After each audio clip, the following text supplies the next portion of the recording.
Yuk jadi bagian dari dakwah kami. Dukung operasional dakwah dan sosial kami, raih pahala amal jariah yang terus mengalir sampai hari kiamat.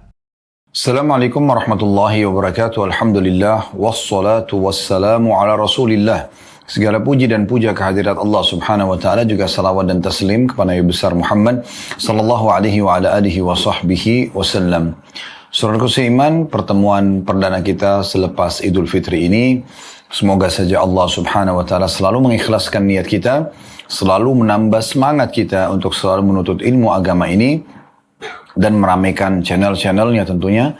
Dan juga semoga Allah Subhanahu wa taala memudahkan kita untuk mengamalkan ilmu yang sudah kita pelajari, serta juga memberikan balasan yang sempurna di akhirat nanti tentunya. Allahumma amin.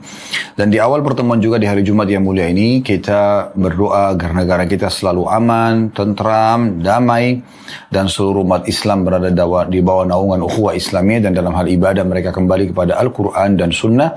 Serta juga semoga Allah Subhanahu wa taala memberikan petunjuk para pemimpin kita untuk menjalankan tugas dan amanah dengan baik, dan Allah memberikan balasan dengan sebaik-baiknya terhadap apa yang telah mereka berikan kepada negara, kepada agama, kepada muslimin. Dan semoga Allah Subhanahu wa taala memaafkan kesalahan-kesalahan kita dan juga mereka, serta Allah menjadikan negara kita sebagai contoh bagi negara-negara yang lain. Allahumma amin. Seperti biasa teman-teman sekalian, di hari Jumat kita akan melanjutkan bahasan pada buku Sahih At-Targhib Tarhib, dan kita masih dalam kitab sedekah dan masih bab yang sama, bab ke-17, masalah anjuran memberi makan dan minum serta ancaman menolak memberi makan dan juga minum. Dan di sini kita akan masuk insyaallah hadis ke-7 dalam bab kita ini, dan ini urutan 950 dari awal belajar. Namun sebelumnya, karena kita sempat beberapa pekan libur karena akhir Ramadan, semoga Allah terima amal-amal soleh kita.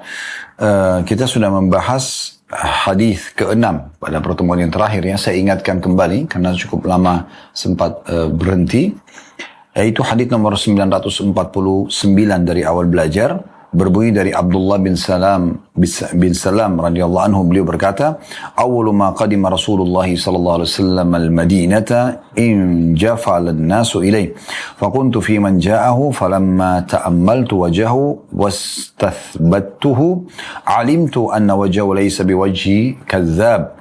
قال وكان أول ما سمعت من كلامي أن قال يا أيها الناس أبشوا السلام وأطعموا الطعام وصلوا بالليل والناس نيام تدخلوا الجنة بسلام. Kata beliau, Abdullah bin Salam, seorang pendeta Yahudi yang akhirnya masuk Islam di masa itu, berkata pertama kali Rasulullah SAW masuk ke dalam kota Madinah, orang-orang berkerumun kepada beliau, aku termasuk di antara orang-orang yang datang kepada beliau. Manakala aku memperhatikan wajah beliau dan menelitinya dengan seksama, maka aku mengetahui bahwa wajah beliau bukanlah wajah seorang yang pendusta. Abdullah bin Salam lalu melanjutkan, ucapan pertama yang aku dengar dari beliau adalah, wahai manusia, tebarkanlah salam, berikanlah makan, sholatlah di waktu malam sementara orang-orang tidur, niscaya kalian akan masuk ke dalam surga dengan selamat. Hadis ini riwayat Tirmidzi dan beliau mengatakan hasan sahih. Ini hadis terakhir teman-teman yang kita belajar dalam bab ini, dan saksi bahasan kita adalah potongan sabda Nabi SAW dan berilah makan. Karena bab kita tentang keutamaan memberi makan orang lain, ya, mentraktir orang lain, membayarkan makanan untuk orang lain, atau kita berbagi makanan yang kita miliki, ya, atau kita mengirimkan makanan yang kita masak, ya. Misalnya kalau berbagi makanan tadi kan, misalnya Anda punya sepotong roti, Anda bagi juga dengan orang lain. Sesuai dengan sabda Nabi SAW, ittaqun nar walau bisyikki tamrah. Selamatkan diri kalian dari api neraka walaupun dengan bersedekah setengah butir kurma. Ya, jadi kalau cuma punya sebutir kurma, cuma miliki sebutir kurma, maka dibagi dua dan setengahnya disedekahkan kepada orang lain, setengahnya dikonsumsi tentunya. Atau kita ya memberi makan yang makanan yang kita siap, misalnya kita masak makanan di rumah, kemudian kita berbagi dengan tetangga atau kerabat. Nah ini termasuk jadi atau dalam bahasan kita tentunya. Baik, kita akan masuk bahasan kita teman-teman sekalian kesempatan kali ini. Hadis ke-7 dalam bab ini dengan sanad sahih dan urutan 950 dari awal belajar. Saya langsung saja bacakan, semoga Allah SWT berkahi teman-teman sekalian. Yaitu hadis Aisyah radhiyallahu anha, kekasih Nabi SAW, bahwasanya Rasulullah SAW bersabda, Inna Allah la yurabbi li ahadikum tamrata wal lukmata kama yurabbi ahadukum faluwahu au fasilahu hatta yakuna mithla Uhud. Artinya, sesungguhnya Allah menumbuhkan satu biji kurma atau sesuap makanan yang disedekahkan di jalannya, sebagaimana salah seorang dari kalian membesarkan anak kuda atau anak untanya, sehingga sebiji kurma tadi atau suap makanan yang disedekahkan di jalan Allah akan menjadi besar sampai seperti gunung Uhud. Hadis ini diriwayatkan Ibnu Hibban dalam Sahihnya, karena di sini sudah pernah hadir ya, pernah dibahas kata beliau di sini di bab 9 nomor 2. Baik, langsung saja teman-teman sekalian kita mengambil faedah daripada hadis ini, karena memang hadis itu atau ilmu ini dikorek, mutiara-mutiara yang bisa diambil dari hadis tersebut atau hikmah-hikmahnya. Yang pertama tentu yang bisa kita ambil adalah bagaimana anjuran agar setiap muslim dan muslimah selalu bersedekah. Dan ketahuilah teman-teman sekalian, sedekah pangkal kaya. Sekali lagi saya ulangi, sedekah pangkal kaya. Tidak ada orang yang ditanyakan misalnya apakah Anda ingin kaya, lalu dia mengatakan tidak. Pasti dia mengatakan iya, saya ingin kaya. Maka kami memberikan kepada Anda resep sederhana, yaitu bagaimana Anda bersedekah, berbagi dengan orang. Makin banyak, makin besar Anda sedekahkan jalan Allah, maka makin besar peluang Anda mendapatkan balasan yang besar juga. Jadi ini luar biasa ya. Jadi tidak mungkin teman-teman sekalian kita mendapatkan ikan paus dengan menggunakan kail kecil. Tapi kita harus menggunakan kapal tanker, ya, kapal yang besar gitu ya. Sehingga kita juga bisa mengambil ikan-ikan yang besar. Nah, seperti itu kurang lebih gambarannya. Jadi kalau Anda ingin mendapat dan lebih banyak meraih rezeki Allah Subhanahu wa taala, maka segera bersedekah dan berikan yang terbaik tentunya. Nah, ini yang dimaksud dengan ya anjuran bersedekah. Ingat teman-teman sekalian, sedekah adalah pangkal kaya. Sebagaimana saya sering ulangi teman-teman sekalian dalam setiap pengajian-pengajian kita. Dan kali ini juga kami ingatkan, terutama dalam bahasan hadis ini, kitab ya Sahih Targhib Tarhib, dari awal bab sedekah atau kitab sedekah, bab demi bab kita selalu membedah tentang masalah keutamaan bersedekah. Dan sekarang kita berada di bab ke-17 dari kitab sedekah, artinya sudah ada 16 bab yang lalu, semuanya berisikan tentang motivasi untuk bersedekah dan berbagi. Ingat, makin besar Anda berikan, makin ikhlas Anda kepada Allah Subhanahu wa taala di jalan Allah, maka pastikan juga akan besar balasannya. Dan Allah Subhanahu wa taala zat yang maha mulia, akramal akramin, zat yang maha dermawan, suka memberi. Dan Allah mengatakan dalam firman-Nya, ya, dan itu kekal dalam Al-Quran, ditilawakan oleh orang beriman sampai hari kiamat nanti, Inna Allah yarzuqu ma yasha' bighairi hisab. Allah itu kalau memberikan balasan, maka tidak ada lagi hitung-hitungannya. Ya, tidak ada hitungannya, jadi lebih besar daripada apa yang kita berikan. Kita tidak, dalam agama Allah SWT tidak memberikan 1.000 rupiah misalnya kepada fakir miskin atau di jalan Allah, misalnya di kotak amal masjid, atau sumbangkan ke rumah anak yatim, atau penyebaran buku dan Al-Quran misalnya. Itu Allah tidak balas dengan 1.000 rupiah juga atau 10.000. Misalnya kita sedekah 10.000, tidak akan dibalas dengan 10.000. Tapi Allah akan balas dengan berlipat-lipat ganda yang tidak pernah terlintas di benak kita. Ya, makanya orang yang bersedekah itu pasti akan diganti oleh Allah Subhanahu wa taala. Sering juga kami ingatkan dan Anda bisa garis bawahi dan pegangi baik-baik ayat ini, surah Saba, surah nomor 34 ayat 39. Di mana potongan ayat di situ ada Allah Subhanahu wa taala berfirman. Tentu bukan seluruh ayatnya, tapi ada potongan di tengah-tengah ayat yang berbunyi wa ma anfaqtum min syai'in fahuwa yukhlifu. Ketahuilah apapun yang kalian infakkan di jalan Allah, maka dia pasti akan ganti. Maksudnya Allah Subhanahu wa taala akan gantikan. Nah, ini yang dimaksud dengan anjuran bersedekah. Dan bab demi bab sudah kita bahas pada pertemuan yang lalu, sekian banyak sedekah. Dan ada perkataan Abu Hatim rahimahullah yang sangat menarik. Ini juga sudah pernah kami sampaikan, di mana beliau berkata bahwasanya sedekah itu di surga itu kedermawanan itu adalah sebuah pohon di surga dan ranting-rantingnya ada di dunia. Siapapun yang berpegang pada ranting-ranting tersebut maka akan membawanya ke surga. Sementara bakhil atau pelit itu adalah pohon di neraka dan ranting-ranting di dunia. Siapa yang berpegang pada ranting-rantingnya maka dipastikan dia akan terjerumus dalam api neraka. Nah, ini sebuah nasihat yang sangat baik untuk kita pegangi tentunya ya. Yang penting teman-teman, pada saat Allah amanahkan harta kepada Anda, jangan lupa di situ ada hak Allah Subhanahu wa taala ya. Disebutkan oleh Ali bin Abi Thalib radhiyallahu anhu supaya ada keberkahan dan akan lebih melimpah lagi rezeki tersebut. Kata Ali radhiyallahu anhu, siapa yang Allah amanahkan harta pada dirinya, maka harusnya dia memperindah jamuan untuk para tamu-tamunya, melanjutkan hubungan silaturahim, yang membantu orang-orang yang susah gitu kan, dan dia sabar terhadap ujian yang menimpa hartanya, karena akan datang ujian-ujian. Ada orang utang tidak bayar, ya, mungkin kita bisnis bank ditipu dan seterusnya. Ini akan ada ujian harta.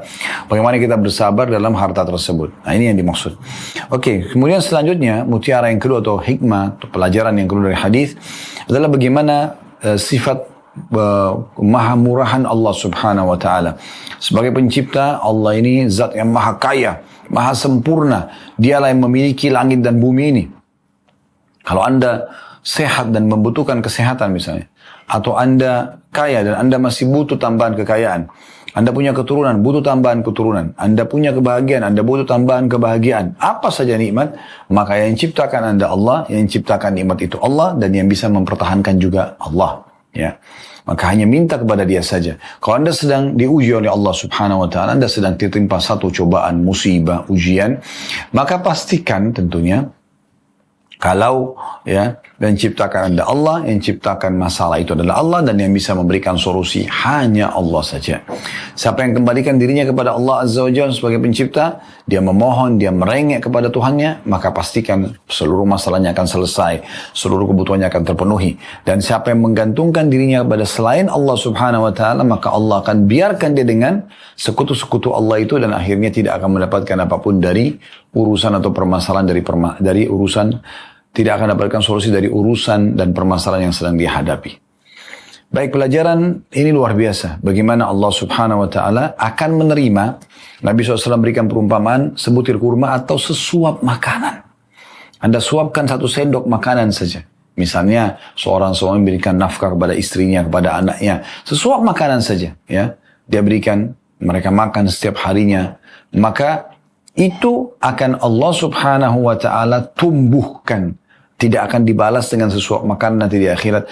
Allah akan rawat, Allah akan tumbuh besarkan. Nabi SAW berikan perumpamaan seperti seseorang di antara kalian membesarkan dan merawat anak unta atau anak kudanya, ya, sampai nanti ya, sedekah yang dikeluarkan jalan Allah itu sesuap makanan akan seperti gunung Uhud balasannya. Bagaimana kalau sepiring ini sesuap? Bagaimana kalau senampan? Bagaimana kalau 10 piring atau 10 nampan? Bagaimana kalau dalam sehari sekian kali diulang-ulangi? Setiap bulan, dalam satu bulan akumulasi, dalam satu tahun lebih banyak akumulasi. Ini luar biasa. Traktir orang lain, bayarkan, jangan cuma selalu mau dibayarkan. Berikan, bagikan makanan Anda yang Anda masak. Bagaimana Nabi SAW berkata kepada Jabir radhiyallahu anhu, kalau engkau masak, lebihkan dan berikan kepada tetangga-tetanggamu. Atau sedang mau makan pun, jangan makan sendirian. Yang kita ingin makan, bagi dengan orang-orang terdekat dengan kita. Siapapun itu, berikan kepada mereka. Bahkan Nabi SAW menjamin surga bagi seorang wanita. Kalau Anda masih ingat hadis Bukhari, juga sudah kita pelajari dalam beberapa bab yang lalu. Ada seorang wanita datang kepada Nabi kepada Aisyah radhiyallahu anha, dan dia orang miskin. Dia bawa 2 anak perempuannya, dan dia pun memohon agar Aisyah memberikan kepada dia makanan dengan kedua anak perempuannya karena mereka lagi lapar gitu. Kebetulan Aisyah mengatakan dalam riwayat radhiyallahu anha, saya tidak memiliki kecuali 3 butir kurma. Dalam riwayat lain, ya, memiliki 1 butir kurma saja. Kalau riwayat yang 3 butir kurma, maka 2 butir diberikan, 3 butir diberikan kepada sang ibu, lalu ibu itu membagi anaknya masing-masing di kiri kanannya masing-masing 1, dan dia pun makan 1. Namun dia lagi baru ngobrol sama Aisyah, karena laparnya sang anak-anak ini, mereka segera ingin habiskan kurma tersebut, karena kalau orang lapar kan targetnya ingin menghabiskan makanan. Maka dia pun, atau mereka pun anak kecil ini menghabiskan makanan tersebut, kurma tersebut. Belum ibunya mencicipi, dalam kondisi ibunya pun kelaparan. Ya, maka si anak ini lalu mengatakan, ibu berikan, ya, minta. Maka dia pun dalam kondisi lapar membagi 2 kurma yang tersisa, lalu dia berikan kepada kedua anak perempuannya. Dia sendiri lapar, gitu kan? Dalam riwayat yang 1 butir kurma, Maka ibu ini karena tidak menerima kecuali satu butir kurma, maka dia membagi dua dan diberikan kepada anaknya sementara dia lapar. Mendahulukan anak seperti ini saja, ya, maka sudah cukup. Waktu Aisyah mengatakan, saya kagum dengan sikap ibu ini, lalu saya laporkan kepada Nabi SAW, kata Nabi SAW, perbuatan ibu itu sudah cukup membawanya masuk ke dalam surga. Berapa banyak ibu dan ayah yang marah pada anak-anaknya karena makanan kesukaannya dihabiskan oleh anak-anaknya. Subhanallah, anak-anak tidak faham. Ya, itu rezekinya mereka, gitu kan? Maka kita teman-teman harus menghilangkan dan mengikis habis sifat bakhil kita. Di antaranya adalah kapan ada bisikan-bisikan untuk berhitung-hitung di jalan Allah, sedekah ini sekian saya keluarkan atau sekian ya. Ini sudah cukup, ada berarti tanda-tanda kebakhilan di diri Anda. Ya. Ada orang minta bantu atau enggak ya, berarti ada tanda-tanda kebakhilan di diri Anda. Ini kebutuhan Anda nih, beli atau enggak ya, padahal kebutuhan pribadi. Padahal sebenarnya itu juga halal dan Anda butuh ya. Ingat, bukan keinginan tapi kebutuhan. Anda kalau tidak beli, Anda akan kekurangan dalam hidup Anda. Maka bertanda sifat kekiran. Maka hilangkan semua itu. Ya. Coba ya renungi firman Allah Subhanahu wa taala, "Wa may yuqa syuhha nafsihi fa ulaika humul muflihun." Siapa yang dikikis habis, ya dihilangkan dari dirinya sifat perhitungan dan Allah bakhil, ya, maka sungguh mereka adalah orang-orang yang beruntung. Semoga Allah jadikan kita orang-orang ini tentunya teman-teman sekalian. Ya, baik. Ini pelajaran yang penting sekali bagaimana sifat Allah Subhanahu wa taala yang maha mulia dan maha dermawan, karena Allah pada saat kita berbuat baik di jalannya, Allah tidak balas senilai dengan itu tapi akan diberikan berlipat-lipat ganda sampai sesuap makanan, dan di sini dikatakan sebutir kurma juga akan dibesarkan oleh Allah sampai menjadi seperti Uhud. Dan mana potongan sabda Nabi SAW ini bisa saja lebih besar daripada Uhud itu. Ini keutamaan memberi makan kepada orang. Baik, kita akan masuk kepada hadis ke-8 dalam bab ini dengan sanad sahih urutan 951 dari awal belajar yang berbunyi dari Al-Bara' ibn Azib radhiyallahu anhu, beliau berkata, "Ja'a Arabiyyun ila Rasulillah sallallahu alaihi wasallam faqal." Ya. "Ya Rasulullah, 'allimni 'amalan yudkhiluni al-jannah." Qala, "In kunta aqsarta al-khutbah laqad a'radta al-mas'ala a'tik al-nasama وفك الرقبة فإن لم تطق ذلك فأطعم الجائع واسق الظمآن atau zam'an ya." Terjemahannya, kata Al-Bara' ibn Azib radhiyallahu anhu, seorang Arab Badui datang kepada Rasulullah SAW dan berkata, "Ya Rasulullah, wahai utusan Allah, ajarkan kepadaku suatu amalan yang bisa memasukkanku dalam surga." Orang Badui ini cerdas sekali. Langsung, "Ya Rasulullah, amalan tidak susah, mudah saya amalkan, ya, yang bisa masukkan saya ke dalam surga." Makanya kata Nabi SAW, "Sungguh, sekalipun kamu telah mempersingkat khutbah atau pembicaraan, tapi kamu telah memperlebar permasalahan." Maksudnya, pendek yang kamu minta ini, penyampaiannya, tapi sebenarnya ini luar biasa ini. Padatnya, ya, jawaban yang dibutuhkan untuk ini. Maka Nabi SAW pun menyampaikan kepada dia, ya, "Merdekakanlah jiwa dan bebaskanlah hamba sahaya.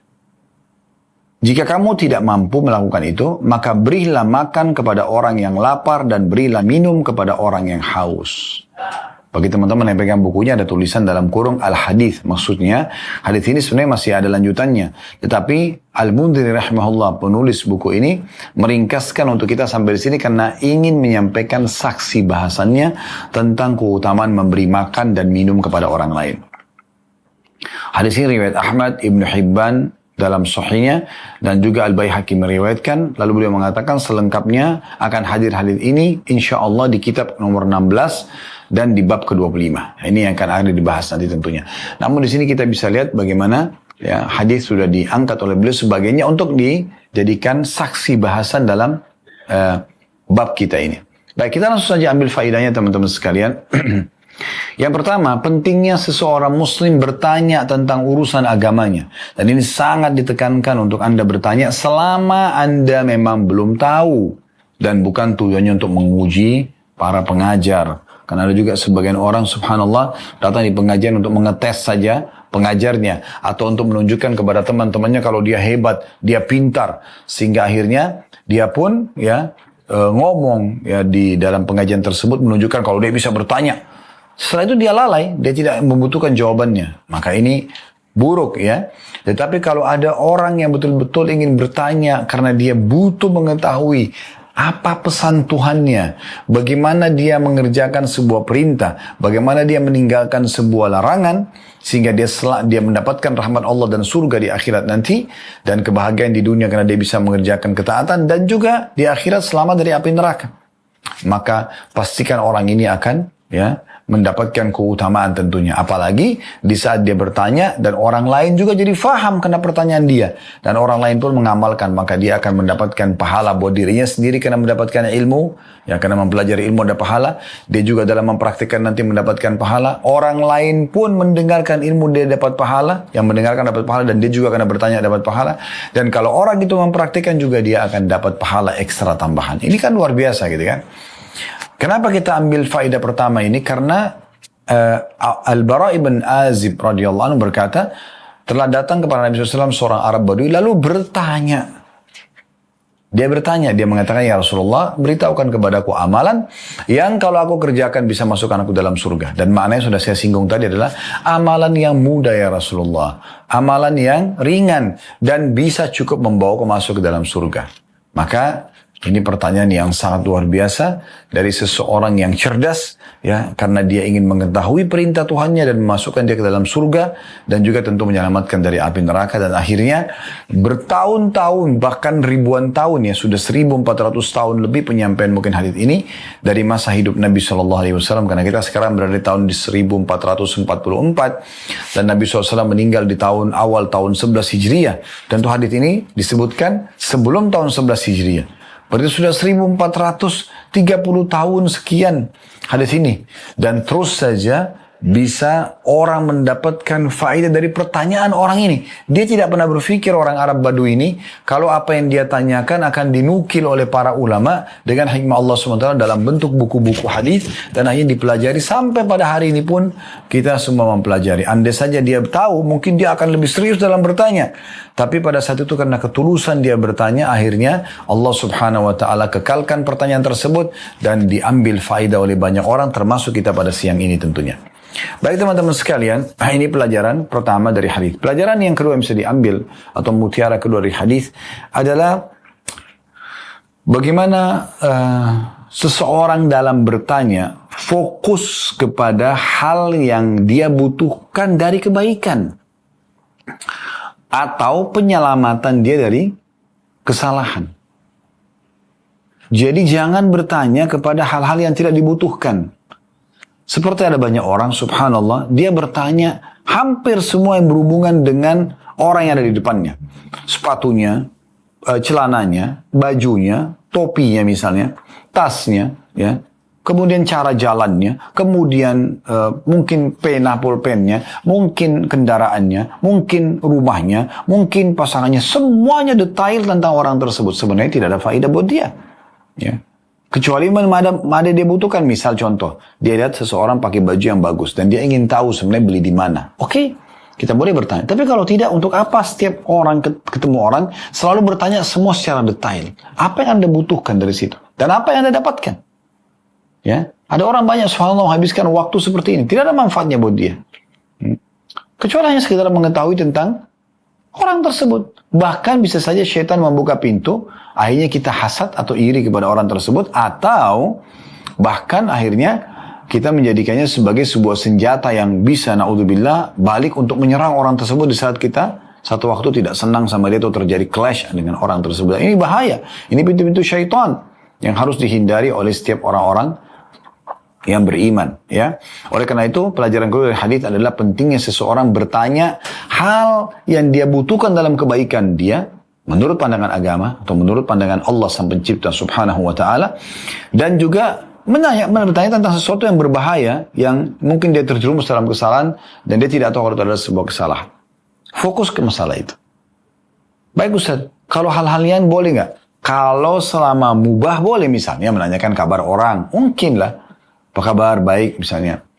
Oke. Atau minta nasihat atau memberikan nasihat mungkin. Tapi kalau yang tidak ada manfaatnya, untuk apa? menghabiskan waktu pada hal-hal yang tidak dibutuhkan gitu ya. Ada orang subhanallah seperti dia ya media ya sosial yang berjalan. Semua data orang ada pada diri dia. Subhanallah. Tentang siapapun semuanya lengkap pada dia. Padahal sebenarnya dia sendiri masih banyak pembenaran. Terutama masalah-masalah kekurangan orang. Dan ini bahaya sekali. Si fulan, oh itu pendusta. Si fulan, oh itu begini dan begitu. Untuk apa teman-teman sekali?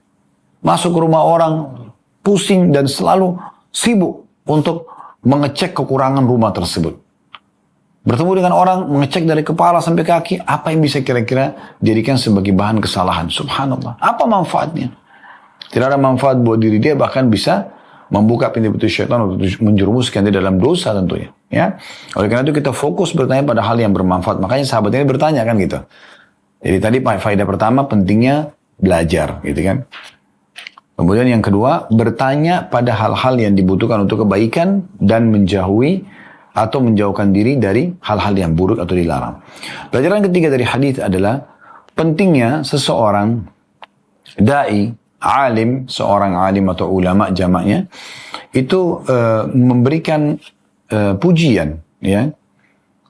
Tapi pujian yang tidak berlebihan pada orang yang melemparkan pertanyaan. Misalnya, oh pertanyaan bapak bagus, pertanyaan ibu bagus, pertanyaan si penanya bagus, ya, menarik, ya. Semoga Allah berkahi misalnya. Di sini Nabi SAW bilang gitu. Sungguhnya engkau telah bertanya dengan pertanyaan yang ringkas, tapi ini adalah masalah ya yang besar sekali. Maksudnya secara faedah ya, yang perlu diketahui oleh orang-orang itu penting. Karena dia bilang, beritahukan aku amalan yang bisa masukkan aku dalam surga.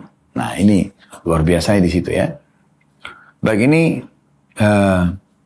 pelajaran lain ya, pelajaran yang ketiga dari hadis yang bisa kita ambil tentang pentingnya seseorang ya, alim, seorang ustadz, seorang kiai memberikan support, memberikan pujian kepada orang yang bertanya sebatas yang dibutuhkan tentunya, karena atau tujuannya untuk memberikan motivasi kepada dia supaya bertanya nanti lain kali kalau membutuhkan, atau orang lain supaya bertanya di dalam majelis tersebut.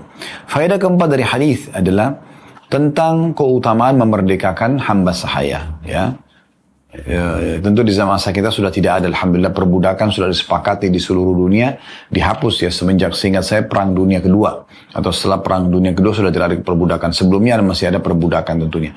Nah, Islam datang mengatur peraturan yang tepat untuk perbudakan ini. Dan yang paling sering kita temukan adalah firman Allah SWT, fakku raqabah, itqu raqabah, bebasin budak. Kita dianjurkan untuk bebasin budak tersebut. Ini termasuk amal saleh. Talha bin Ubaidillah radhiyallahu anhu, salah satu dari 10 sahabat yang jamin masuk surga dari kalangan laki-laki, itu setiap hari dalam sejarah beliau disebutkan selalu pergi ke pasar Madinah dan membebaskan antara 30 sampai 36 budak, lalu beliau berikan baju yang terbaik seperti yang beliau pakai, lalu dibebaskan di jalan Allah Subhanahu wa taala. Dan banyak sekali ulama-ulama dalam agama ini justru yang tadinya mantan hamba sahaya, seperti kasus Atha ibn Abi Rabah, ya, Atha yang terkenal sebagai ulama Mekah dan ulama muslimin. Beliau seorang budak di kalangan seorang wanita muslimah, tapi karena wanita ini mengetahui bagaimana Atha bin Abi Rabah sangat suka sekali menuntut ilmu dan juga baik dengan dia, dan akhirnya banyak orang konsultasi sering datang ke rumah si wanita ini untuk bertanya kepada Atha, maka dia pun bebaskan Atha di jalan Allah Subhanahu wa taala dan mengiklankan itu di hari Jumat ya di tengah-tengah kaum muslimin. Maka ini anjuran tentunya ya, bebasin budak. Maksud dalamnya juga ini adalah bebasin tawanan ya. Bebasin tawanan-tawanan dari kalangan muslimin, ditebus, maka insya Allah mudah-mudahan bisa juga mendapatkan keutamaan yang besar.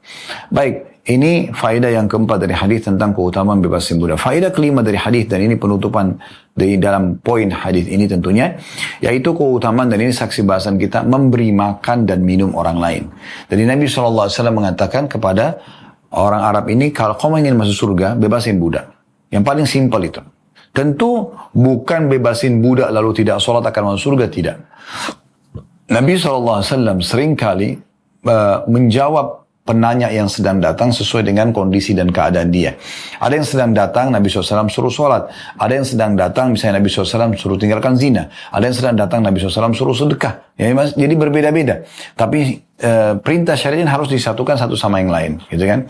Nah, kebetulan sahabat ini bertanya, dan Nabi SAW melihat orang ini paling tepatnya adalah karena mungkin dia punya kelebihan harta, maka bebasin budak. Selain dia kerjakan sholat dan kewajiban-kewajiban tentunya. Ya, karena kalau tanpa mengerjakan kewajiban hanya bebasin budak, tidak bisa masuk surga. Kan gitu. Maka ini karena orang ini sudah sholat, orang ini sudah mengerjakan kewajiban, maka Nabi SAW suruh dia, motivasi dia, di poin yang dia mudah kerjakan karena dia punya harta, bebasin budak. Nah gitu. Dan kalau tidak bisa, kata Nabi SAW, misalnya tidak dapat budak yang bisa dibebasin kayak di masa kita sekarang misalnya, atau mungkin karena bebasin satu orang manusia cukup besar, mungkin puluhan juta rupiah misalnya, maka berilah makan kepada orang yang lapar dan berilah minum kepada orang yang haus. Subhanallah, datang setelah bebasin budak, yang bisa masuk ke dalam surga adalah mentraktir orang lain. Memberikan makan dan minum atau berbagi makanan yang akan kita makan, ya, yang kita masak di rumah, kita bagi. Atau berbagi makanan yang kita milikin, yang kita akan konsumsi, gitu kan. Terus sudah saya kasih gambaran, ya. Misalnya kita punya sepotong roti, kita punya sepiring nasi, kita bagi lagi dengan orang lain. Nah ini termasuk dalam bahasan kita tentunya. Hadis selanjutnya, yaitu hadis ke-9. Dalam bab ini dengan sanad sahih, urutan 952 dari awal belajar.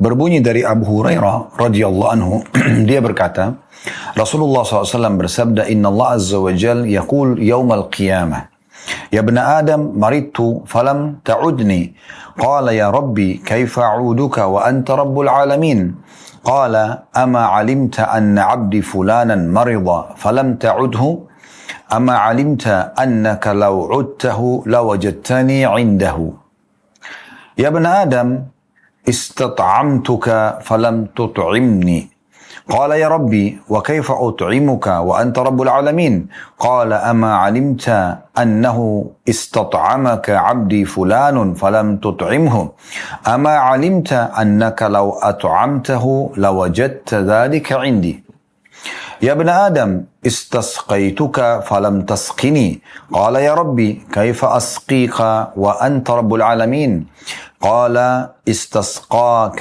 عبدي فلان فلم تسقه أما إنك لو سقيته وجدت ذلك عندي. Terjemahannya, kata Rasulullah SAW, sesungguhnya Allah Azza wa Jal, Allah yang maha mulia dan maha tinggi, berfirman pada hari kiamat nanti, wahai Bani Adam, anak Adam, wahai manusia, aku sakit dan kamu tidak menjengukku atau kalian tidak menjengukku. Maka orang itu pun bertanya atau manusia bertanya pada Allah pada hari kiamat, Ya Rabbi, wahai penciptaku, wahai Tuhanku, bagaimana aku menjengukmu sementara engkau adalah Rabb alam semesta, engkau adalah Tuhan alam semesta, bagaimana aku bisa menjenguk? Maka Allah pun berfirman, bukankah kamu mengetahui bahwa hambaku fulan sakit dan kamu tidak menjenguknya? Apakah kamu tidak mengetahui bahwa jika kamu menjenguknya, niscaya kamu akan mendapatkan aku di sisinya? Wahai Bani Adam, wahai anak Adam, aku meminta makan kepadamu, ya, tetapi kamu tidak memberiku makan. Maka orang itu bertanya, atau manusia bertanya, Ya Rabbi, wahai penciptaku, bagaimana aku memberimu makan sementara engkau adalah Rabb alam semesta? Maka Allah pun berfirman, apakah kamu tidak mengetahui bahwa hambaku fulan meminta makan kepadamu, lalu kamu tidak memberinya? Ini saksi bahasan kita ya. Apakah kamu tidak mengetahui bahwa jika kamu memberinya makan, niscaya kamu mendapatkan itu di sisiku. Misalnya engkau akan mendapatkan ya aku, ya, atau itu di sisiku. Maksudnya akan mendapatkan balasan di sisiku. Wahai Bani Adam, wahai anak Adam, aku meminta minum kepadamu dan kamu tidak memberiku minum. Maka sang hamba pun itu berkata, Ya Rabbi, wahai penciptaku, bagaimana aku memberi minum sementara engkau adalah Rabb alam semesta? Allah berfirman, hambaku fulan meminta minum kepadamu lalu kamu tidak memberinya. Apakah kamu tidak mengetahui bahwa jika kamu memberinya minum, niscaya kamu mendapatkan itu di sisiku? Maksudnya balasannya. Hadis ini diriwayatkan oleh Muslim. Hadis yang baru kita dengarkan teman-teman sekalian luar biasa. Hadis yang penuh dengan motivasi agar setiap muslim dan muslimah selalu fokus berbagi, memberi makan dan minum kepada siapapun, muslim atau non-muslim. Bahkan dalam beberapa riwayat yang pernah kita pelajari, hewan-hewan pun dan di semua yang ada di nyut kehidupannya, termasuk tumbuh-tumbuhan, akan mendatangkan pahala bagi orang yang memberikan makan dan minum. Teman-teman sekalian, kita fokus kepada manusia misalnya. Karena hadis ini menjelaskan masalah itu. Faedah pertama dari hadis adalah adanya anjuran dari Allah Subhanahu wa taala agar kita menjenguk orang yang sakit. Teman-teman sekalian, kita tahu orang sakit biasanya ya secara kejiwaan dia lagi down, lagi turun semangat hidupnya, ya. Dia lagi merasa sakit, lemah, ya. Mungkin ada sebagian orang mendekati titik putus asa, ya. Misal contoh, maka dia butuh motivasi. Di saat ada orang menjenguknya dan orang memberikan dia motivasi, misalnya, oh nggak apa-apa, seperti Nabi SAW menganjurkan kita pada saat mendatangi orang sakit dan kita mengatakan, la ba'sa tahurun insyaallah.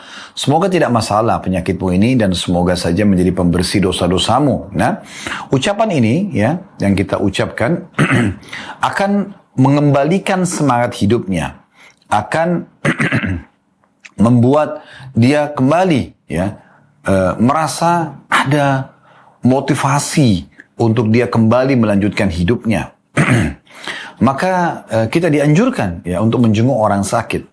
Nah, karena kita datang dan memberikan semangat kepada dia dengan datang, apalagi kalau kita bumbuhi ya dengan membawa buah-buahan, membawa hadiah, selain kita mendoakan dia ya dan meluangkan waktu datang, maka tentu akan lebih memberikan semangat lagi kepada orang yang sedang sakit tadi.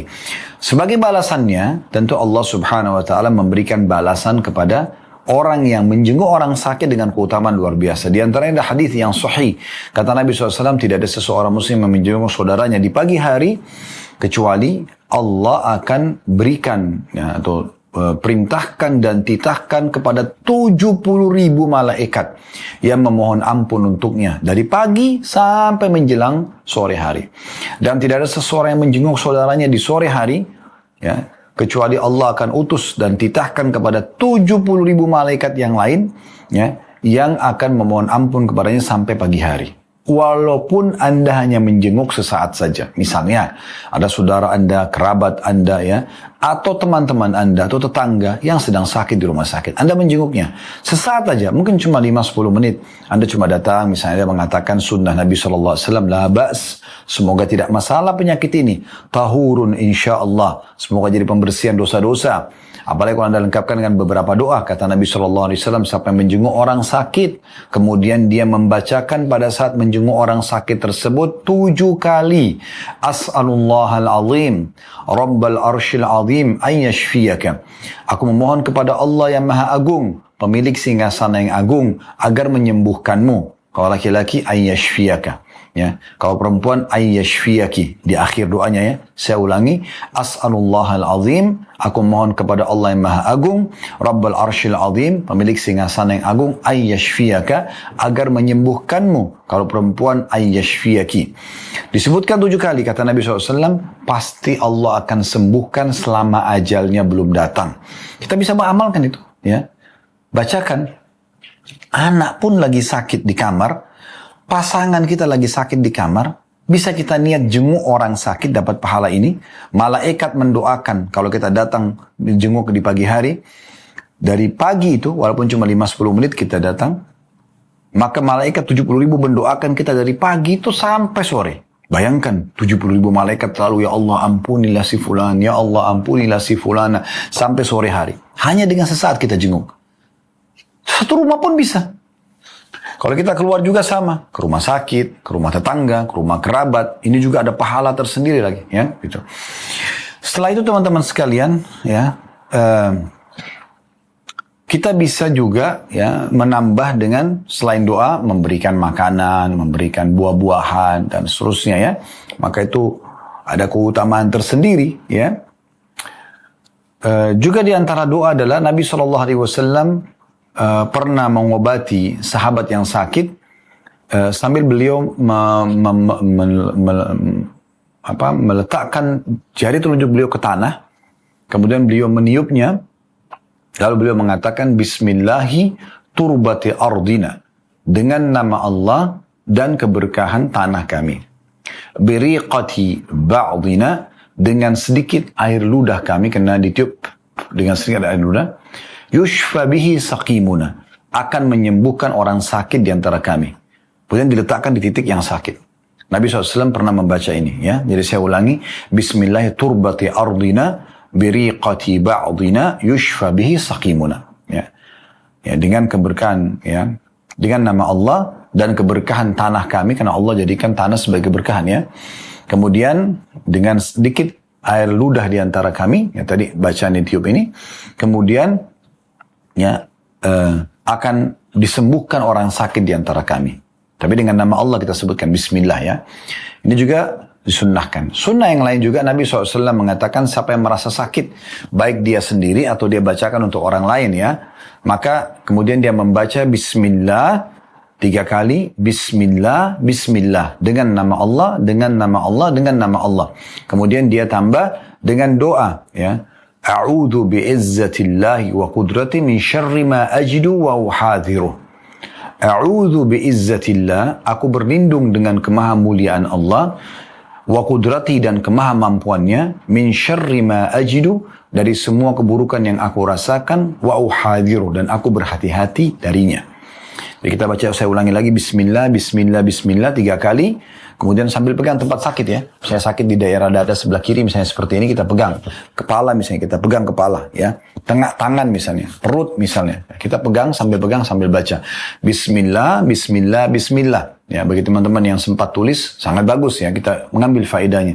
Dengan menyebut nama Allah, dengan menyebut nama Allah, dengan menyebut nama Allah, sambil pegang, kita baca. A'udhu bi'izzatillah. Aku berlindung dengan kemahamuliaan Allah, wa qudratihi, dan kemahamampuannya, min syarri ma ajidu, dari keburukan yang aku rasakan, wa uhadhiru, dan aku berhati-hati darinya. Jadi saya ulangi lagi, Bismillah, Bismillah, Bismillah, a'udhu bi'izzatillahi wa qudratihi, min syarri ma ajidu wa uhadhiru. Ya. Untuk ini teman-teman sekalian dibaca 7 kali sambil pegang tempat sakit. Kalau kita sakit sendiri. Kalau orang lain kita baca sama, tapi ada sedikit perbedaan lafadznya. Kita pegang misalnya anak lagi demam atau sakit kepala, pegang misalnya dahinya atau keningnya, atau pasangan kita misalnya. Kalau orang lain mungkin, kalau sesama jenis, laki-laki sama laki-laki, perempuan sama perempuan juga tidak masalah. Kalau laki-laki yang bukan mahram tentu tidak dianjurkan, ya. Atau perempuan yang bukan mahram bagi laki-laki itu. Ini kalau misalnya ada tidak masalah memegangnya karena mahram atau karena memang sama jenis, maka Anda bisa membaca, ya, sambil memegang tubuhnya, ya, Bismillah, Bismillah, Bismillah, dengan nama Allah, dengan nama Allah, dengan nama, atau dengan menyebut nama Allah 3 kali. A'udhu, aku berlindung, a'udhu billahi, a'udhu bi'izzatillah, aku berlindung dengan kemahamuliaan Allah, wa qudratihi, dan kemahamampuannya, min syarri, dari keburukan, ma wajadah, dari apa yang dirasakan oleh orang ini. Kalau dia laki-laki, ya, ma wajadah wa hadarah, dan dia berhati-hati darinya. Kalau tadi kan yang awal kita pegang diri kita sendiri, min syarri ma ajidu wa uhadiru, itu untuk diri kita sendiri. Kalau orang lain, ma wajada wa hadarah, kalau laki-laki, ya, apa yang dia rasakan, ya, dan apa yang dihati-hati darinya. Kalau perempuan, ma wajadat, pakai ta, wa hadarat, ya. Jadi saya ulangi, ya, 3 lafaz ini. Kalau sendiri, Bismillah, Bismillah, Bismillah, a'udhu bi'izzatillahi wa qudrati min syarri ma ajidu wa uhadiru.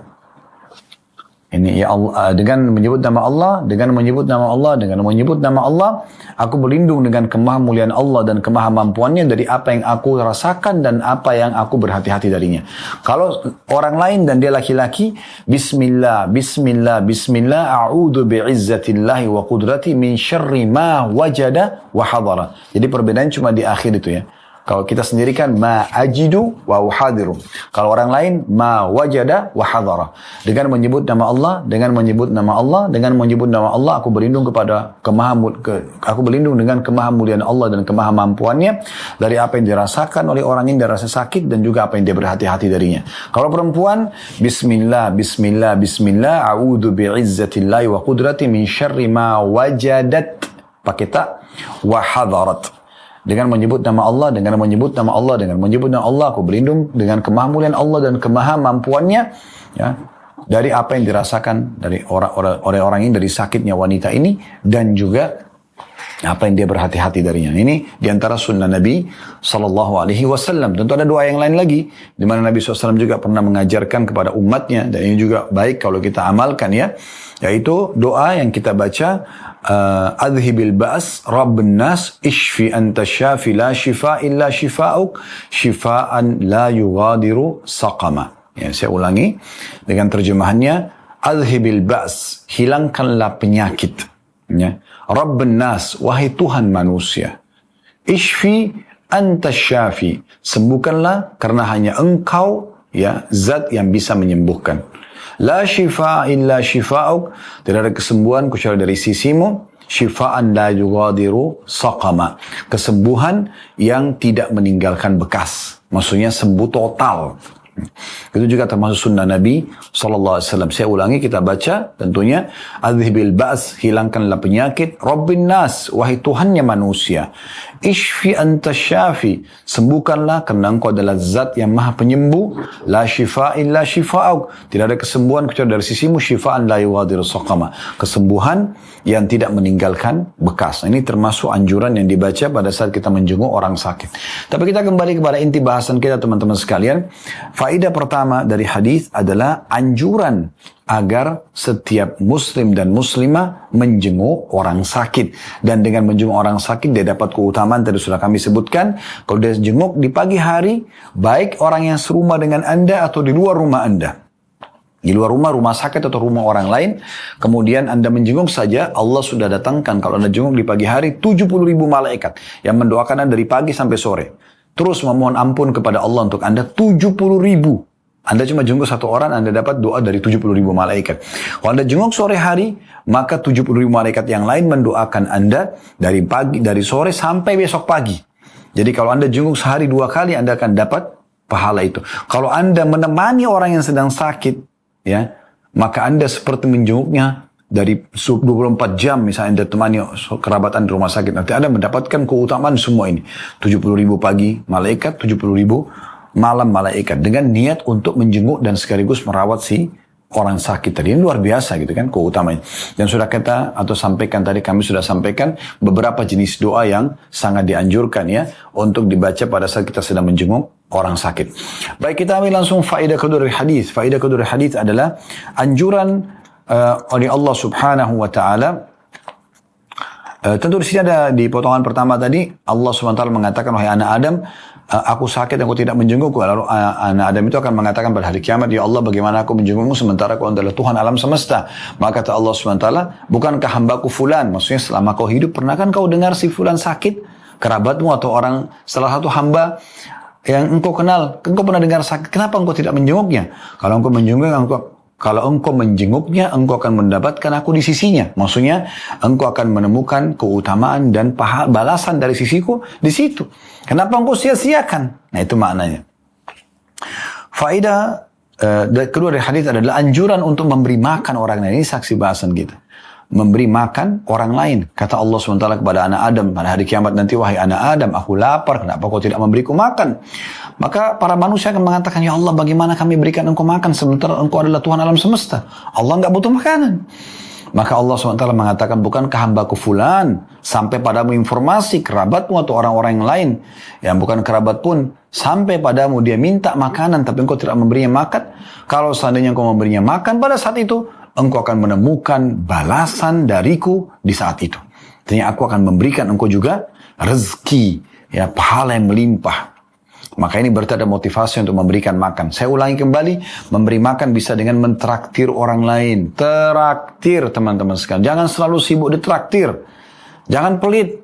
Setiap masuk restoran, berlumba-lumba lah untuk saling memberikan makan. Bayarin. Tapi kan Ustaz, uang saya berkurang. Allah akan ganti. Dari awal kita sudah sebutkan. Ingat surah Saba. Surah nomor 34 ayat 39. Tanamkan baik-baik. Hafal di benak Anda masing-masing. Wa ma anfaqtum min syai'in fahuwa yukhlifu. Surah nomor 34 ayat 39. Saya ulangi lagi. Semua yang kalian infakkan di jalan Allah akan Dia ganti. Dan Allah sifatnya innallaha la yukhliful mi'ad. Allah tidak pernah pungkiri janji-janjinya. Ini penting untuk digarisbawahi. Ya, jadi keluarkan, tidak usah khawatir. Ya. Atau lagi masak, selalu lebihkan, kirimkan kepada tetangga, kirimkan kepada kerabat, berbagi. Atau porsi yang kita mau makan dikasih oleh orang lain pun, misalnya kita dapat nih bagian makan misalnya, tidak makan sendiri, kita masih berbagi pada orang lain. Nah itu semua pilihan-pilihan untuk bisa berbagi makan kepada orang lain. Ingat bagaimana sahabat tadi di hadis sebelumnya, ya, yang bertanya, ya Rasulullah, beritahukan aku amalan yang bisa masuk aku dalam surga, bebasin budak, kalau tidak bisa kasih makan, kasih minum gitu, orang yang lapar dan orang yang haus gitu kan. Itu penting. Kemudian faedah yang terakhir dari hadis adalah tentang keutamaan memberi minum kepada orang lain. Dan ini lafadznya sudah jelas tadi bagaimana Allah Subhanahu wa taala akan berfirman kepada manusia pada hari kiamat, "Hai hamba-hambaku, kenapa aku haus, engkau tidak memberiku minum?" Maka mereka akan mengatakan, "Ya Allah, bagaimana kami memberikan kepadamu minum sementara engkau adalah Tuhan alam semesta?" Maka Allah Azza wa Jalla, Allah Maha Mulia akan berkata, dan yang Maha Tinggi akan, Allah Maha Mulia dan Maha Tinggi akan berfirman atau berkata, "Bukankah telah sampai kepadamu hambaku fulan kehausan butuh air, minta kepadamu tapi engkau tidak memberikan? Kalau engkau memberikan dia minum, maka engkau akan mendapatkan pahala balasannya dari sisiku." Nah ini luar biasa. Anjuran memberi minum kepada orang lain. Nanti kita akan temukan beberapa hadis ke depannya insyaAllah di pertemuan akan datang. Keutamaan tentang termasuk pahala yang sangat besar adalah kalau kita menyiapkan minum untuk orang lain. Berbagi minuman. Ya. Kami subhanallah kemarin di Ramadan motivasi. Ayo muslimin. Ini ada kesempatan buka puasain orang. Kami sampai buatin iklan. Bahkan kadang-kadang sedikit ada lelucon, lucu supaya orang lebih tertarik melihat iklannya. Agar Anda ikut serta. Kemarin di Mekah kami live. Buka puasain orang, berikan makan dan minum. Pahala ada sendiri berikan makan dan minum. Plus lagi pahala mendapatkan buka puasain mereka. Itu luar biasa keutamaan. Masih mungkin ada orang cuma lewat iklan tersebut. Gak mau menyumbang, gak mau ikut-ikut serta. Gitu kan. Atau mungkin sekitar rumah dia. Banyak sekali peluang untuk mendapatkan pahala. Di sekitar rumah kita banyak orang-orang miskin yang butuh makanan dan minuman. Kenapa gak dikasih? Kesempatan emas. Mungkin amalan yang sekarang Anda sia-siakan adalah amalan terakhir Anda. Mungkin. Allahu alam. Maka jangan sia-siakan teman-teman sekalian. Ini faedah dari hadis yang kita bisa ambil tentunya. Dan insya Allah kedepannya kita akan lanjutkan hadis ke-10 dalam bab ini. Dan itu urutan 953 dari awal belajar. Kalau benar dari Allah, kalau dasar dari saya mohon dimaafkan. Subhanakallahumma bihamdika. Asyhadu an la ilaha illa anta astaghfiruka wa atubu ilaik. Wassalamualaikum warahmatullahi wabarakatuh.